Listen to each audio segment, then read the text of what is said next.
in the boys' restroom in my middle school, and I saw a friend of mine use the restroom and not wash his hands, which is, again, unfortunately very common amongst boys that age. But the visual of that just triggered something in my brain, and I went OCD crazy.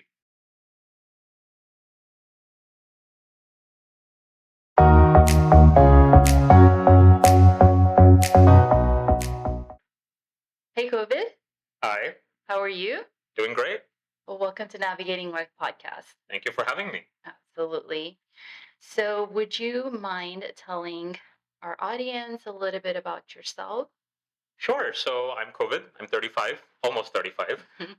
But I am from Houston, Texas, originally. But I was born in India, and I spent most of my growing years going back and forth between India and USA with my family. And I'm a filmmaker and author by profession. I'm a producer, and I also have a YouTube channel where I am usually sitting in the interviewer seat. So this is a uncomfortable but new and exciting experience, new and exciting chair for me to be sitting in. We'll definitely put the link in the description. Go check him out.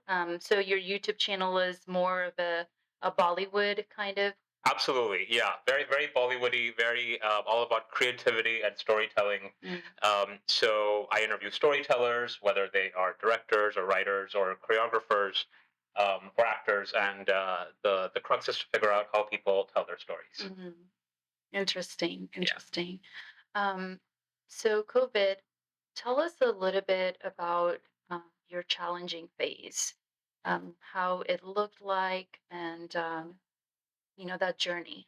Sure. So my challenging phase, I guess, officially started when I was around 13 years old. Mhm. I was clinically diagnosed with OCD, which stands for Obsessive-compulsive disorder, which a lot of people have heard the term OCD, but they're not very familiar with what it Yes. entails.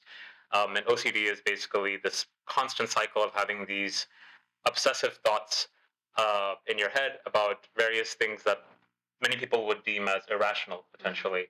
And these obsessive thoughts make you do things compulsively. And you know that doing them is kind of weird or out of the box, but the thoughts keep telling you to do them and you keep doing them. OCD typically does, the onset of OCD typically does happen in teenagers, in early teenage years. So when my OCD started, I was at the prime age of catching OCD. So no surprise that it started at that age. Um, and yeah, so that's kind of the introduction to what my challenge is. Yeah. But how did it start? Yeah. So your OCD is basically your mind's way of reacting to something you're dealing with in life. For a lot of people, they go through something, it results in depression or anxiety or stress. For me, it was OCD. For many people, it turns out, you know, it results in OCD. So for me, as a child, as I mentioned, we moved around a lot between India and USA, and I kept changing schools every few years. And um, those are very vulnerable years. You have to keep changing friends. You get bullied in the new schools you go to, etc. So my OCD, I think, was kind of a indirect result of all those life movements. And I was in eighth grade, and I started developing germaphobia and obsessive hand washing OCD. I was in the boys' restroom in my middle school, and I saw a friend of mine use the restroom and not wash his hands, which is, again, unfortunately very common amongst boys that age. But the visual of that just triggered something in my brain, and I went OCD crazy. And I started washing my hands 20, 30 times a day, and yeah, to the point of my hands would become red and scaly because they were constantly being washed and constantly being dry. So yeah, So, at that point, did you recognize that it was OCD? and not initially at all. I didn't even know what OCD was, like a lot of people. And being Indian, we come from a culture where mental health is stigmatized heavily. Even those who may be empathetic towards it, it's difficult for them to be empathetic because they don't have the knowledge of it. So even my parents, my family, they wanted to be supportive. They were supportive, but we just didn't have the exposure and knowledge what it consisted of until we went to a psychiatrist and we started getting medical help. What have you learned from this experience? No. I think, I've learned a lot. I think I've learned a lot about coping mechanisms and the way your mind reacts to things, and you're not crazy or you're not weird. It's just your mind dealing with changes happening in your life. For me, it was the feeling of social isolation, of not having friends in a new school, and the mind decided, okay, well, washing my hands 20 times a day somehow going to help me adjust to not having friends in a very strange way. So I learned about coping mechanisms. I think I also learned over the years. My OCD started almost 22 years ago, and I still deal with it today as a 35-year-old. And I think I realized that it doesn't always just magically go away, despite all the treatment and everything you can get. You learn to live with it. You learn to cope with it. You learn to understand that it's a part of your DNA, and you learn to embrace it as a part of who you are. Yeah, that's a great way you put it.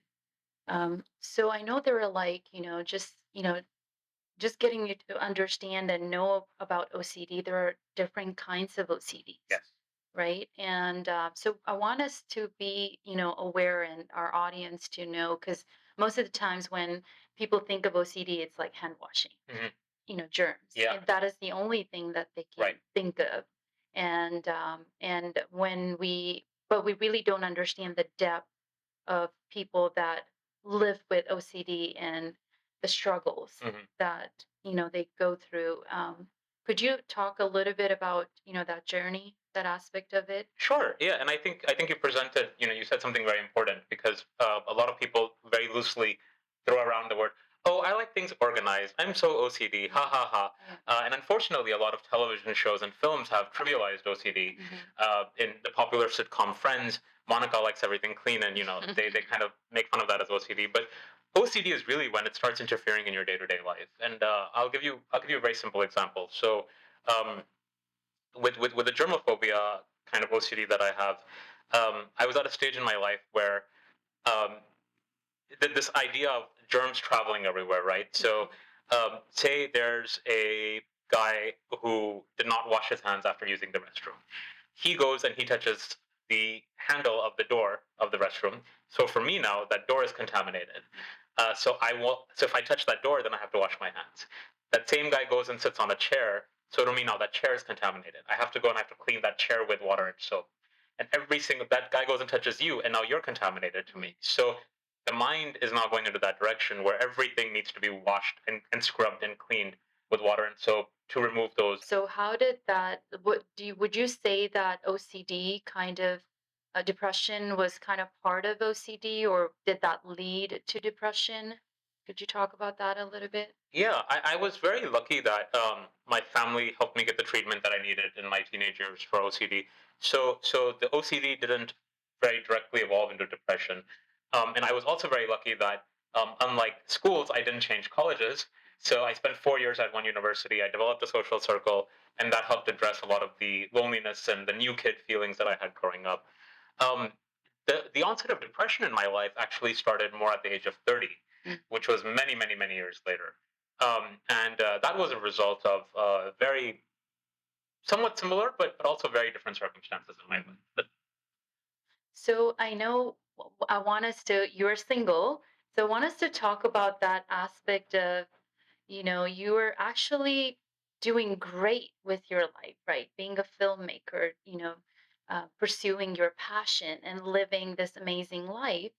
But how did the depression affect you, even though you were doing great? yeah, yeah, I think that's a great question. So then it's funny, right? How even despite doing great, depression doesn't um, mental health can affect anybody, even if you are doing great and looking great on the surface, and so on and so forth. And for me, I think a lot of this stemmed from societal constructs. So I was in my late 20s. I was living in Mumbai, and living the single life, but doing great professionally, making films, winning awards, etc. And I was everyone I would meet would ask me about, when are you getting married, when are you having kids. I was attending weddings of people who were now younger than me, whether that was cousins or whether that was friends. Baby showers started, and I was seeing a lot on social media. My friends and family members, oh, I love my wife, I love my husband. Happy Mother's Day to my mother-in-law, or things like that. Oh, there's a new bun in the oven. We're going to be parents. people buying houses and kind of holding their keys and things like that. And it made me start feeling very empty inside, very very behind in the race, as you would call it, feeling right, very incomplete. It's like everyone's gotten the degree and I've not gotten it, right? So I started feeling like, oh, wait, I'm behind, and I need to get back on. I need to get my life back on track, because I looked at that as getting my life on track. So I quit everything, and I moved to Houston. And I said, okay, now I'm going to get married.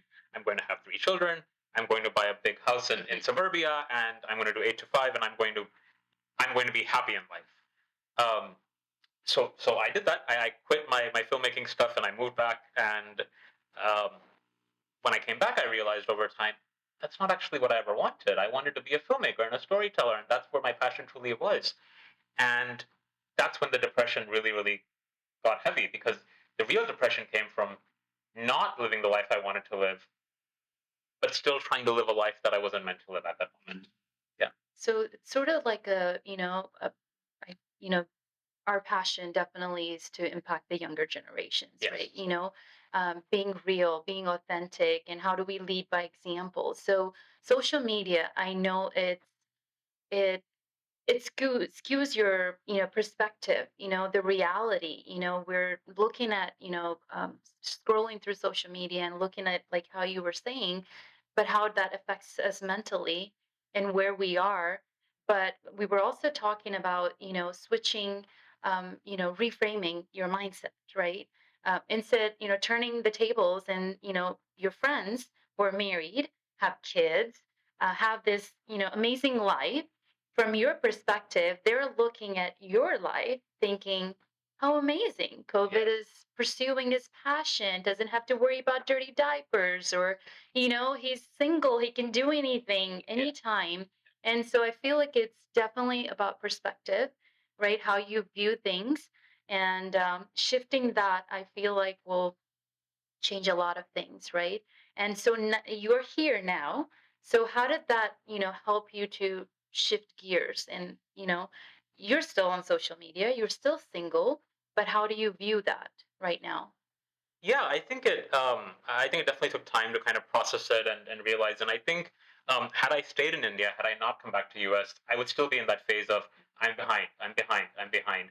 So sometimes you have to just be in that situation to realize this is not what I really want, and you have to really, as difficult as it is, authentically ask yourself, am I doing this because I think I should be doing this, or because I want to be doing this, right? That's where the difference is, the should versus the actually want to be doing it, right? And it's not like a high school degree where if I don't get it, I'm not going to get good employment. This is bringing somebody else into your life potentially, and it is a make or break thing in many ways, right? So I think um I think it's kind of asking yourself those deep questions, when you're in the situation. Um, I think it's also about kind of realizing, and this maturity comes with age, but it's great if you can think about it earlier on, is that we're not in this race where we're all heading towards the finish line, and it's about who can get there fastest. It's really about your own race, and what does your finish line look like, and how close or how far are you towards that? I love Yeah, that. I yeah, love that. Thank you for sharing that, because I feel like we get into this comparison hmm, mode, right? And keeping up with the Joneses, yeah, right? And, how do we get off? I definitely agree with you. Age, right? As we grow older, yeah, mature, and personal growth, it kind of takes us to that place to evaluate, right? Hold up, is this right, the truth? Is right, this what do I believe, right, right? I feel like these are all the um, limits that we set within yeah, ourselves, like yeah, and those beliefs hinder us from achieving whatever that is, being true to yourself, being authentic hmm, to yourself. hmm. COVID, how does your life look like right now with everything that you've learned, um, with your singleness, and OCD, and depression? um, do you think it's like they're gone? Because that is something that, people that are struggling, or people that are not aware of these issues, are like, oh, it could be, it's treated, it's gone for good. Or do you live with it? How are you handling it right now? Sure. So OCD, I don't think is gone. I'm not sure if it's ever going to be gone from my life. But in terms of dealing with it, I think a part of it is accepting it and telling yourself, first of all, telling yourself that yes, I have OCD, and yes, this is who I am, right? And it sounds silly, but just saying that sentence to yourself is a part of the acceptance of it, right? Um, and I think being out there and open with at least your friends and your trusted loved ones, telling them that you have OCD or you have depression, and if they truly are your loved ones, they will be empathetic towards you, right? They're not going to make fun of you. What that does is that normalizes the conversation, right? It normalizes it. It makes it easier to talk about. It makes it easier for you to practice whatever you're doing and cope with it easier.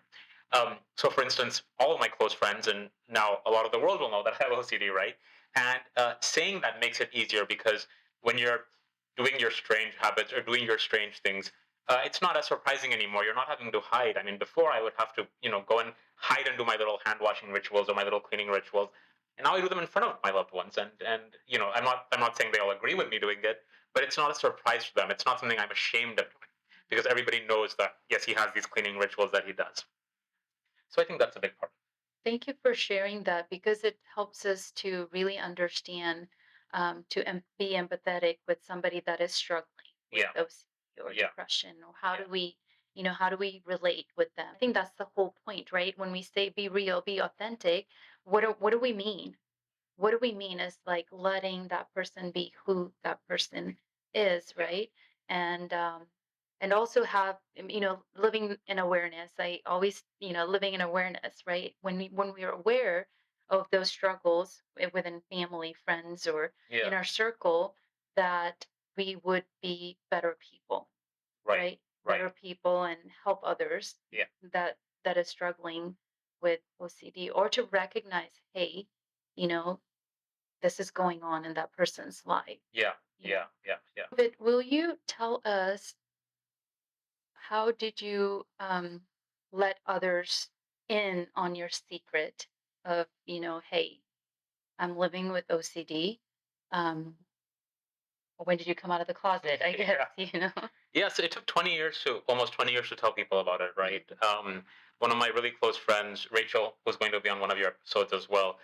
Rachel also deals with OCD, and when Rachel was very very serious, when she was battling with OCD, her sister Natasha asked us all if we could just write her a little encouraging letter telling her that she'll be good and she'll make it out of just giving her some energy and some boost. And at that time, that's actually the first time outside of my immediate family that I told somebody that I have OCD.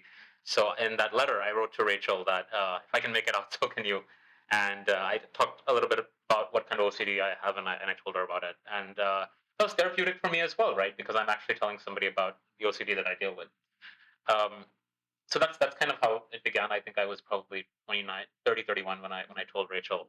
And when Rachel, came out of her treatment, encouraged, inspired, she decided that she wanted to make a documentary on mental health and OCD, and she asked me to join on as a producer.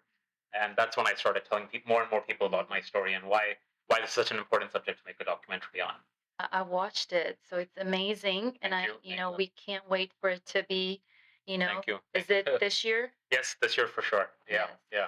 And I feel like, that's the whole point of this channel, right? Even Yeah. for you, your Yeah. YouTube, like storytelling is, giving people hope, definitely, and also coming to that place of sharing your story, because I feel like there is power. It empowers people when you accept, hey, this is what I'm struggling with, and this is who I am. And I feel like it takes us to a different level of living in that freedom and, liberty, and just living to your full potential, I feel like. And so what is next for you?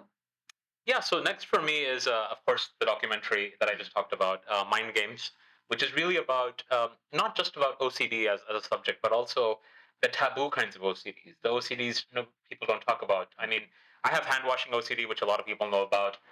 A lot of people know about the whole locking the door 20 times, OCD, but we really get into some very serious, unspoken about OCDs that are just, people are just absolutely ashamed of talking about. The film also talks about OCD and ethnic minorities, like Indians in our case, who there's just not enough knowledge in the communities about mental health. because it's seen as a very Western world problem, right? So the film kind of tries to address that as well. That real people who grew up with OCD and ethnic minorities, how they've come to terms with it and how they've grappled with getting treatment and things like that. Looking Yeah, forward to it. It's thank you, like, it's much needed, thank you. and I feel like with the pandemic and where we are and the mental health awareness, it's heightened, right? Yeah, And we all need to, I always say, like, mental fitness, yes, like fit mentally, how do we work towards that? And, prevent some of the things, minor things that you could prevent, right? right.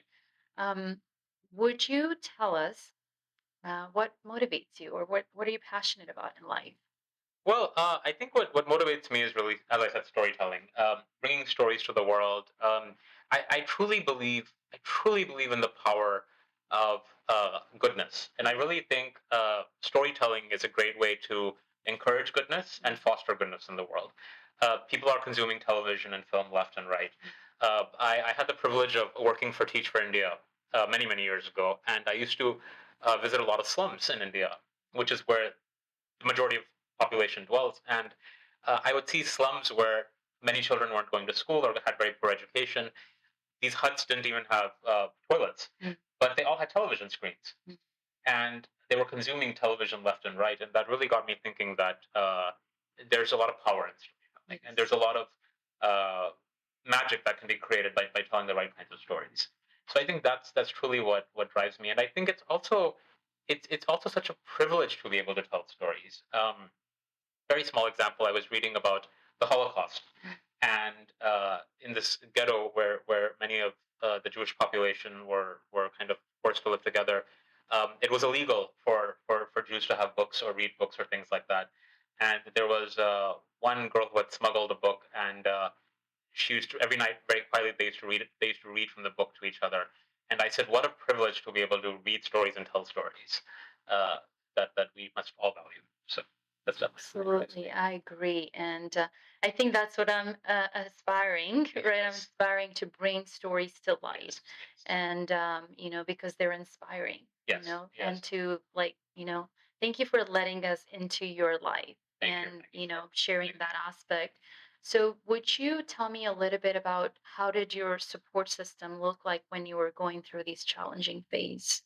Yeah, so I was very fortunate in that my family was they didn't dismiss it as, oh, you're a kid, whatever, it's gonna, it's not really OCD, it's just, you're being weird and crazy and things like that. They were even though they didn't understand OCD fully, they were empathetic towards it and Mhm. understanding towards it, and they did kind of seek the right route that should be taken, where they went to a doctor, they talked to the doctor about it, and they kind of gained that knowledge that was needed. So I was very fortunate in that respect. I know a lot of people are not, especially in ethnic minorities. Yes. So I think that was very helpful for me along my journey. Um, as an adult in my 30s, when I was going through depression, I think, of course, I kind of had the autonomy to make decisions myself and get the medical treatment I needed. So that was great, of course. The fact that I have siblings, and I have two sisters, and I also have a network of very close friends who I can very openly go to and talk about what I'm going through, and not get judged back for being that way, right? I think that was very critical. So I think it's very critical to identify those people in your life, be that parents or siblings or extended family members, or friends who you can go to and talk to about. Even if it's one person, it's going to make a difference. Yes, Yeah, absolutely. yeah, I believe in that, having that community, right? yes, Surrounding yourself with those authentic people. yes, And it's very important. And, because I always tell people, like, not everybody is as bold as to come on a, podcast and share their, journey or right. story or challenge or struggle. But, having those people empowers you. One big thing is understanding what gives you joy and what gives you purpose, right? We all talk about meaning a lot. What gives you meaning and what gives you purpose, and that helps rewire those kind of Neurons. neurons a lot as well, right? So there's a very good book by Viktor Frankl called Man's Search for Meaning, and Viktor Frankl is a survivor of a concentration camp, in fact, and he wrote that how he survived the concentration camps during the Holocaust was not because of his physical strength or because of his resolve, but was really because he was able to constantly focus on his greater goal in life, and that mental power got him through it. Um, so that's a great book on kind of rediscovering who you are inside and redefining yourself. Yeah, definitely. We'll, put it in the description, the link. Yeah. The other thing I was going to say was I listen to or I watch TED Talks voraciously, and the TED Talk that I'm watching may not be specifically about my mental health or specifically focused on me. I know we talked about you have a vision board. Would Yes. you like to tell us a little bit about that? Yes, yes, yeah. I have a huge vision board, which is always on my wall. It's the first thing I look at when I wake up in the morning. Actually, it's right in front of my bed, and this was actually recommended to me by a life coach. Mm. So speaking of life coaches, and it's just full of things that I envision myself doing in the future.